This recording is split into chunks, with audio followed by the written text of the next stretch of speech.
Buenos días desde España, estimados compañeros del Encuentro Iberoamericano de Analistas Conductuales. En nombre de todos los alumnos del Máster en Terapia de Conducta del Instituto Terapéutico de Madrid, desde ITEMA, os presentamos la siguiente ponencia de inestimable utilidad práctica sobre el concepto del yo y su relevancia clínica debido a las demandas actuales de la sociedad. En pos de un correcto material didáctico, dividiremos en 4 apartados la ponencia. Comenzaremos con unos antecedentes históricos en relación al concepto del yo. Continuaremos con la relevancia de este tema para la clínica.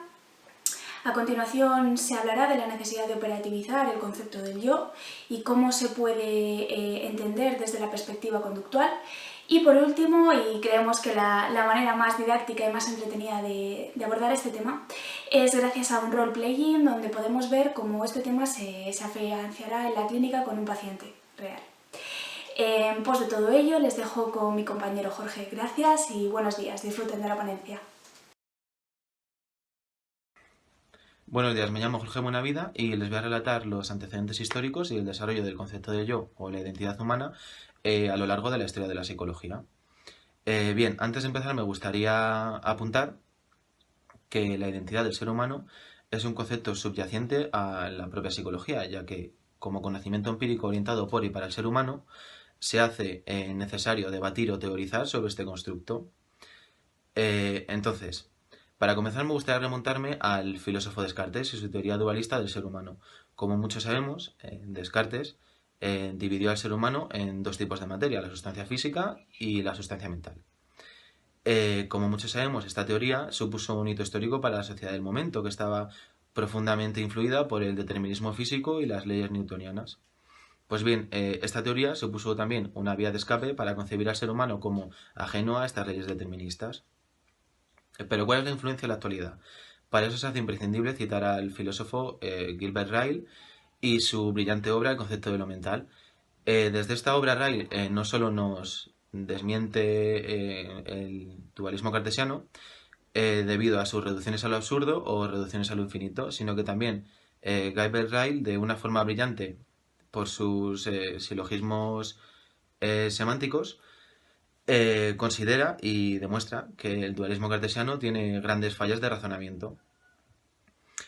Y bien, la psicología no se ha salvado de esta influencia cartesiana y como muchos sabemos, la propia psicología está repleta de modelos teóricos que refuerzan este dualismo cartesiano, dividiendo al ser humano en conducta o lo que es observable, el comportamiento observable, y la mente. Y bueno, como el objetivo de esta ponencia no es hacer un análisis intenso de los antecedentes históricos, solo voy a citar algunos modelos teóricos para saber cuál es el punto de partida. Se hace imposible no citar la teoría psicodinámica, ya que como modelo intrapsíquico, gran parte de su modelo teórico se basa en el concepto de la mente. Sobre todo una mente escindida en 3 tipos de yoes, el ego, el yo y el superyo. Bien, me gustaría citar también la teoría del rasgo. Desde la teoría del rasgo se divide al ser humano en diferentes atributos que serían variables causales del comportamiento. Entonces, dicho conjunto de atributos sería el objeto de esta ponencia, que sería el yo o la identidad del ser humano. Y luego, por último, me gustaría citar el cognitivismo. La teoría cognitiva se basa en la postulación de variables mediacionales y en estas variables mediacionales sería donde se sustenta el concepto de esta ponencia, que es la identidad del ser humano.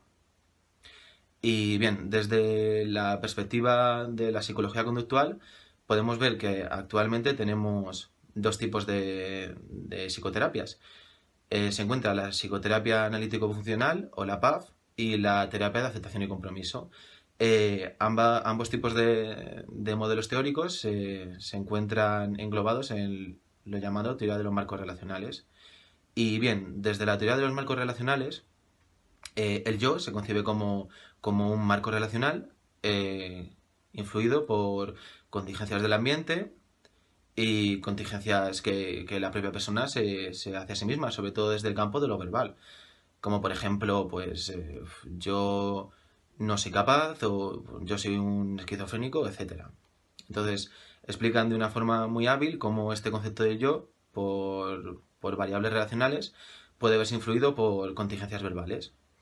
Y bien, esta teoría es muy útil para orientar la práctica clínica, pero no termina de operativizar de forma eficaz el yo. Entonces, como he dicho antes, el concepto de la identidad del ser humano es subyacente a la propia psicología. Entonces, en el desarrollo evolutivo de cualquier marco teórico va a ser imprescindible tratar en algún momento este tema de la identidad de yo. Y flaco favor haríamos a dicho modelo teórico si no podemos operativizar la identidad del ser humano y traducirla a términos conceptuales para poder explicarla, predecirla y, en último término, sacar aplicaciones prácticas para la psicología clínica. Y este es el objetivo de esta ponencia, operativizar el concepto del yo. Bien, para hacer un resumen y un síntesis de todo lo que he expuesto anteriormente, por un lado tenemos la teoría del dualismo cartesiano y cómo Gilbert Ryle desmiente todo este concepto de lo mental y la diferenciación entre lo que sería el mundo físico y lo que sería el sustrato mental, que no puede ser ni definido ni observado. Y por otro lado estaría el objeto de esta ponencia, que es operativizar el concepto de yo a fin de hacerlo mucho más explicativo. Espero que les haya quedado claro y ahora mis compañeras pasarán a explicar los siguientes puntos de la ponencia. Bueno, pues después de haber explicado a mi compañero Jorge los antecedentes de la perspectiva del yo, ahora yo que soy Rocío y después mi compañera Elena, os vamos a explicar o comentar brevemente cuál sería la perspectiva conductual. Esto va a ser breve, muy breve por temas de tiempo, pero por supuesto nos encantaría que hubiese después una reflexión personal y que por supuesto fueseis a las fuentes que a nosotros nos han hecho comprender este sistema o esta forma de conceptualizar el yo y que por supuesto puede dar lugar a mucho debate. Pues bien, sin más preámbulo, vamos a comenzar. Bueno, ¿qué sería la conducta? Pues aquí tenemos que volver a Skinner, a conceptualizar la conducta. Por supuesto, el yo es conducta, ¿no? Nosotros lo comprendemos así, y conducta no solamente manifiesta, observable por otras personas, sino también los eventos privados, ¿no? Así, conductas como pensar, sentir, recordar, y todo lo que hacemos dentro de la piel, nosotros lo entendemos de forma similar a la conducta observable, por lo tanto, aprendida mediante leyes de aprendizaje, y por lo tanto se puede modificar de la misma forma que el resto de conductas. Así, el yo sería todo lo que hacemos, lo que sentimos, lo que pensamos acerca del mundo, de las otras personas, todo eso sería parte del yo. Y el yo además también sería pues ese agente, ¿no? Esa persona que vive todas esas experiencias, que hace todas esas cosas a lo largo de toda su vida, de todas las circunstancias en las que está, y desde que nace hasta que muere estaría comportándose. Por tanto, todo eso podría ser conceptualizado en base a uno mismo, ¿no? En base a ese yo, esa identidad personal que vamos construyendo a lo largo de nuestra vida, que sería toda esa trayectoria en la que estamos continuamente comportándonos. Sin embargo, ¿qué se suele entender por el yo? ¿Qué suele entender la gente, la psicología popular, ¿no? En la calle, sobre lo que es el yo? El yo tiende a entenderse como algo estable, algo inmutable, algo oculto, interior, que no se puede ver, que hay que descubrir, ¿no? Que hay que analizar y racionalizar para llegar a ello. Es como la búsqueda del tesoro, pues la búsqueda del yo. Y sobre todo últimamente, nuestra cultura occidental se está empezando a considerar como algo muy relevante, ¿no? Como una nueva necesidad, y empezamos a ver muchos clientes que ya no acuden por problemas que acudían hace unos años, por fobias, con otro tipo de problemas, y empiezan a acudir con problemas de este tipo, ¿no? De falta de identidad, de no sé quién soy, no sé, pues eso, falta de identidad, de conflicto, de me comporto de formas distintas en diferentes momentos, entonces estoy siendo falso, no soy yo mismo, y buscan ese interior, ese yo más interno, más inmutable, más oculto, que de nuevo tenemos que descubrir, porque está ahí, está oculto y está ahí de forma inobservable.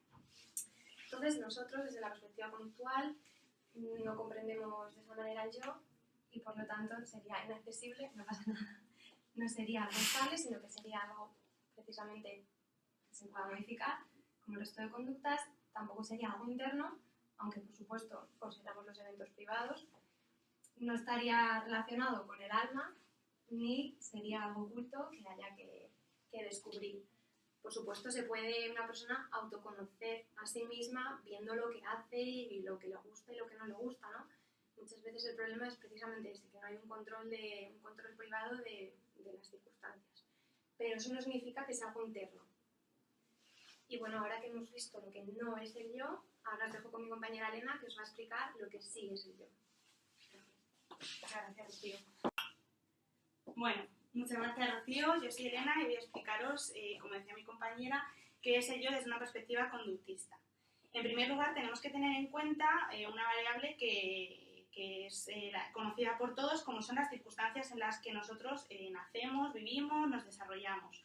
Estas circunstancias pueden ser tanto sociales como culturales, como de las propias circunstancias de nuestra familia, como el medio biológico en el que de lo que nosotros somos, el medio biológico que somos.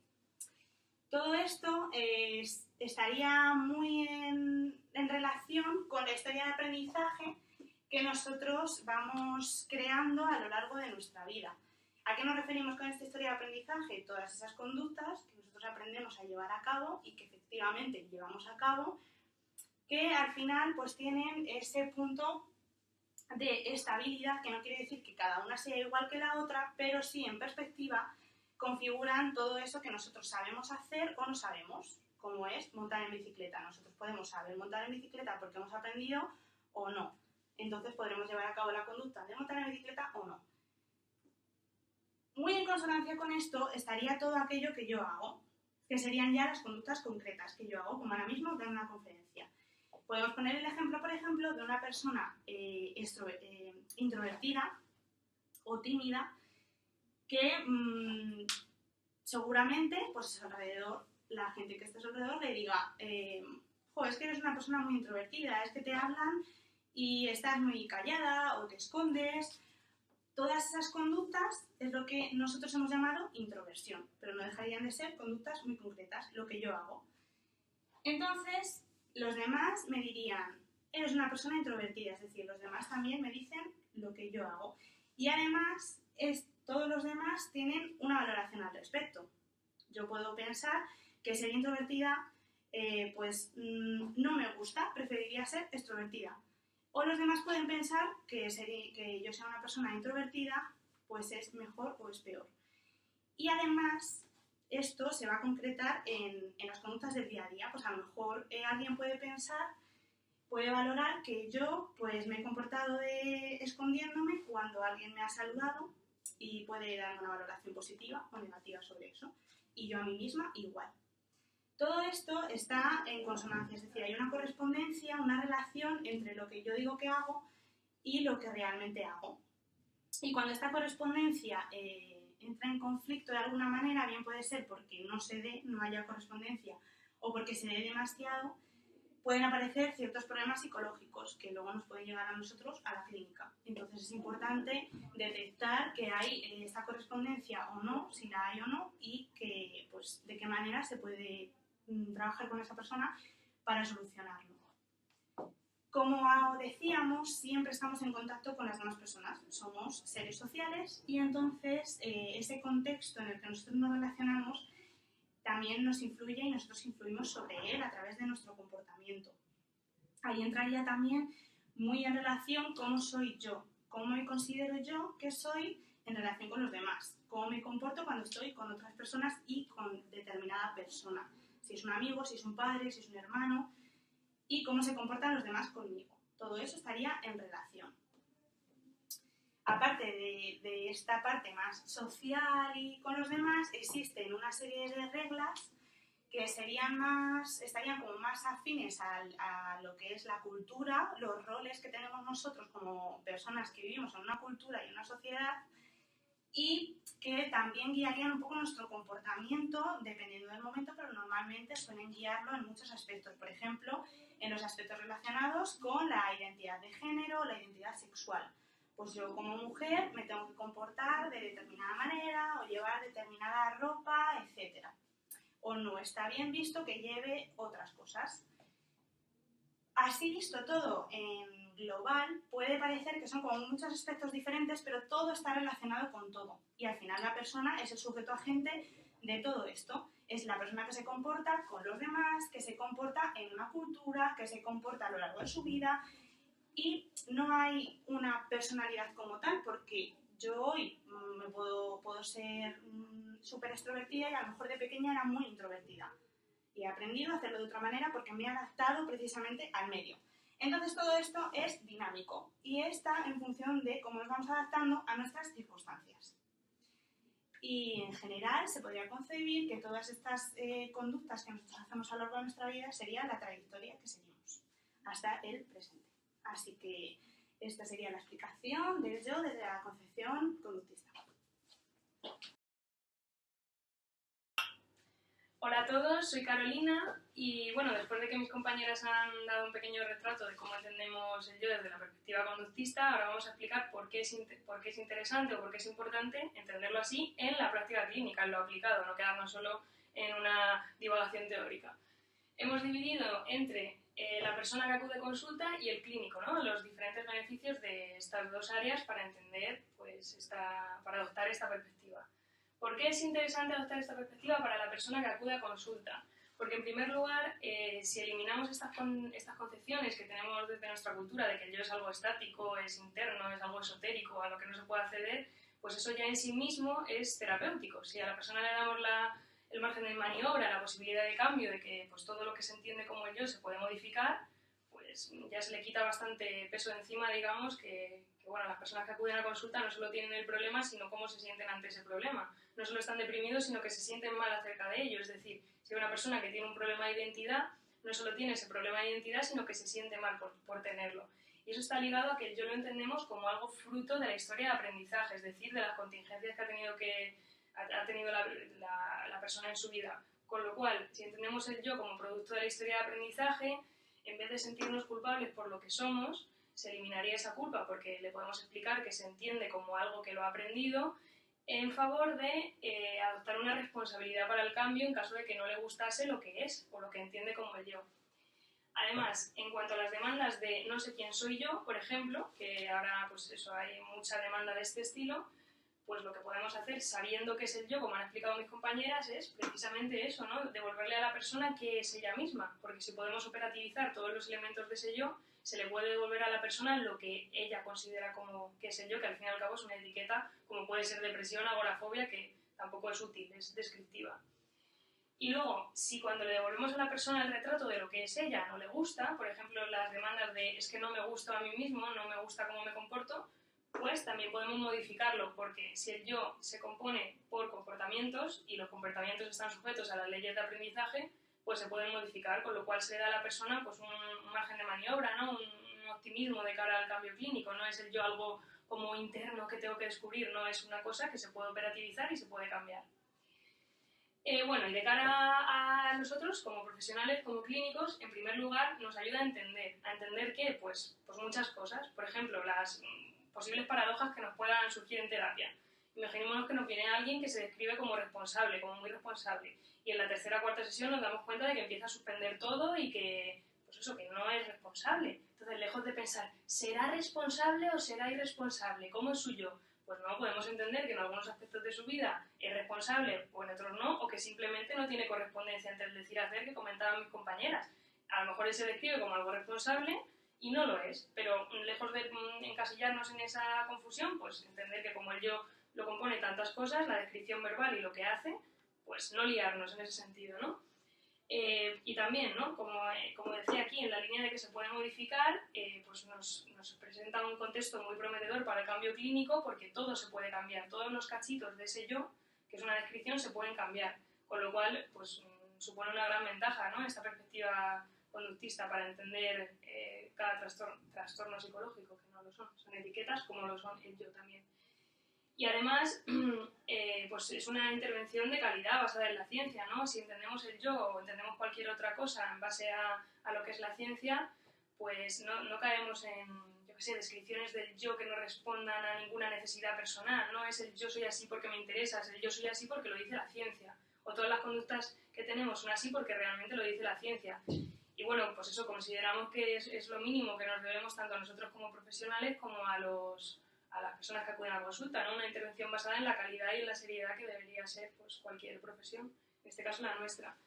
Además, pues eso, ha habido un aumento de demandas de este tipo. Es muy difícil que nos venga una persona y nos diga es que tengo una fobia o es que estoy deprimido, que también, ¿no? Pero que ahora ahí, pues eso, ha surgido un nuevo estilo de demanda clínica que es no sé quién soy, no sé qué hacer con mi vida, estoy perdido. Entonces, poder operativizar la demanda pues, de ese estilo nos va a ayudar a encasillar, ¿no? Ir analizando y pasito a paso y no quedarnos con ¿y ahora qué hago como profesional clínico? Y bueno, todo esto se engloba pues, en la cultura que ponemos aquí, ¿no? La concepción que tenemos del yo proviene de nuestra cultura occidental, ¿no? De que es algo interno, estable, que tenemos que ir descubriendo con la vida. Sin embargo, es importante contrastar que en la cultura oriental, por ejemplo, el yo se entiende más como contexto, como algo en relación a los demás, como algo cambiante y no se muere nadie. Quiero decir, esa cultura de hecho es más sana, ¿no? Entonces, pues insistir en que algo que nos venga dado culturalmente, que eso sea una creencia cultural, no nos exime de hacer una buena práctica clínica y basada en la ciencia y con un análisis que es el que debería ser de toda esta profesión tan bonita. Y ya está. Bueno, buenos días María. En la sesión de hoy vamos a tratar un tema que considero muy importante en relación a la demanda con la que has venido a consulta. Como bien me decías, tú eres actriz, desempeñas a lo largo de tu carrera muchos papeles, en esta última época has estado desempeñando y preparándote muchos guiones y venías percibiendo como una especie de pérdida de identidad. Claro, totalmente. O sea, yo es que ya no sé quién soy. Porque estoy tanto tiempo sin otra persona, ¿sabes lo que te digo? Haciendo esas cosas que al final digo, pero entonces, no sé, ¿quién soy yo? No. En relación a esta demanda y a esa confusión con la identidad o pregunta de quién soy yo, soy los papeles que desempeño, soy una persona aparte de mi trabajo, es muy importante que tratemos qué significa ser alguien, qué significa el yo y qué significa la identidad. Me puedes interrumpir cuando quieras porque es muy importante que esto quede claro y lo iremos tratando con las siguientes sesiones, pero hoy va a ser la sesión en la que te voy a intentar explicar lo que es el yo. Vale. Bueno, lo primero de todo, la identidad o el yo de una persona, lo que llamamos yo, en muchas perspectivas se entendió como la mente, como si fuese algo abstracto que tenemos dentro y que es el motor de nuestro comportamiento o quien guía nuestras acciones. Y es totalmente al revés, no es una explicación como se ha venido concibiendo de dentro a fuera, sino de fuera a adentro. Con esto quiero decirte en que tú no serías nada sin tu comportamiento ni sin tu manera de comportarte en el mundo. Cuando tú empiezas a ser María, es porque te has comportado antes de determinadas formas, has elegido la carrera de arte dramático, eres una persona muy sociable, eres muy caótica en casa, todo eso. Todas esas descripciones que yo acabo de hacerte empiezan porque tú te has comportado así y no porque yo lo describa o tú misma te lo describas, te comportas así. ¿Entiendes cómo va la dirección? Sí. Vale, pues en relación al tema de los papeles, al tema de la interpretación, a que desempeñas muchos papeles y te parece, ¿no?, como si te perdieses en ese trabajo. Sí. Tú eres tú cuando te preparas esos papeles y tú eres también tú cuando tienes esa confusión de no saber quién eres. El yo es algo que es lo que no varía en todos sus comportamientos. Por así decirlo, María no es ni el personaje de hija gótica que me comentaste que estuviste haciendo, ni el personaje de mujer viuda, ni el personaje... María es quien se está preocupando ahora mismo por su identidad. María es quien está en su casa preparándose los papeles, quien se preocupa por otras cosas, quien queda con sus amigos. Todos los comportamientos, todas las conductas que tú has tenido a lo largo de tu vida se configuran en María. Y es por eso por lo que tú puedes decir que eres María y no al revés. Vale. Entonces, ¿cómo puedo yo descubrir? O sea, no hay nada dentro de mí que sea María. No sé si me explico. O sea, no sé si me llego a enterar bien. O sea, no habría nada dentro de mí, ¿no?, que me está... María no está dentro de ti, pero no deja tampoco de estar dentro de ti, porque es una concepción y es una manera que tenemos de por así decirlo, unificar y explicarnos esto. Pero María no es alguien que sea ajena a cómo se comporta María. O sea, no hay una María y luego estás tú comportándote. María no se puede perder. O sea, la identidad no es algo que desaparezca ni que se esconda. La identidad se construye a medida que vamos actuando en el mundo. Y tú, a medida que ensayas los papeles, estás construyendo también una María. Pero no, no el contenido de esos personajes que te preparas, sino tú preparándote los personajes. Tú eres actriz y trabajas en eso. Pero tú no eres cada personaje que desempeñas, sino la persona que se prepara a esos personajes. Y esto te puede servir también, esto me puede servir a mí para explicarte también cómo hay veces que en determinadas situaciones nos comportamos diferente. Entonces tú te puedes definir de una cierta manera, pero luego en una determinada situación te comportas de otra, porque hay veces que las situaciones requieren que nos adaptemos. Sí. Entonces, eso no significa que María se pierda. No. No, María no se pierde cuando te adaptas a una situación. María sigue siendo esa persona, pero cambiando su comportamiento. Vale. O sea, que cambiando el comportamiento no significa que se deje de ser uno mismo, ¿no? Exactamente. Cambiando el comportamiento te actualizas a ti mismo, como si fueras un programa informático.